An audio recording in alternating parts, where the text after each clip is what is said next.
Maryam, ina son ki. Dan Allah ni ma za ki so ni? Yanzu kana nuna min kenan bayan da wani muhimmanci. A'a, ko kaɗan. Ba ni nufin cewa baki da muhimmanci a cikin rayuwata. To amma sanin kanki ne, kin san me yake faruwa? To menene alaka ta da abin da yake faruwa a rayuwa? Amira, kin san cewa da Bilkisu na fara haɗuwa. Na yi soyayya da ita. Daga baya ta haƙura da soyayyarta, ta sadaukar miki da ita. Yanzu kina nufin idan na ce ta yi haƙuri ban cutar da ita ba? Ai, dan Allah ki haƙuri. Assalamu alaikum.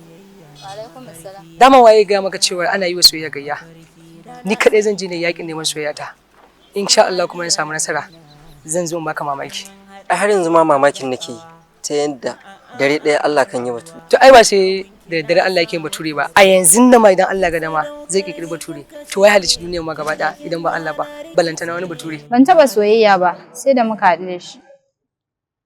A nan ne ya min dashen soyayya a cikin zuciyata, dashen da ya kasa rushewa. Amma ban yi tunanin cewa soyayya za ta yi tasiri haka a zuciyarka ba. Ahmad kenan, ita soyayya rayuwa ce. Sannan a halin yanzu bani da burin da ya wuce na samu soyayyar Maryam.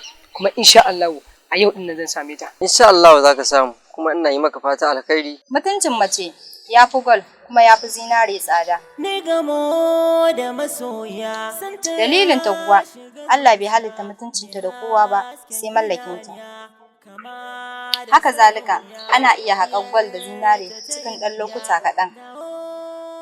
Amma mace sai ta kai minzalin shekaru kafin ka samu mallakinta. Amma abin da yake bani takaici a wannan zamanin, sai ka ga mace tana zubar da wannan mutuncin cikin sauki. Sannan kuma ga wanda bai dace a ce ya samu wannan mutuncin ba.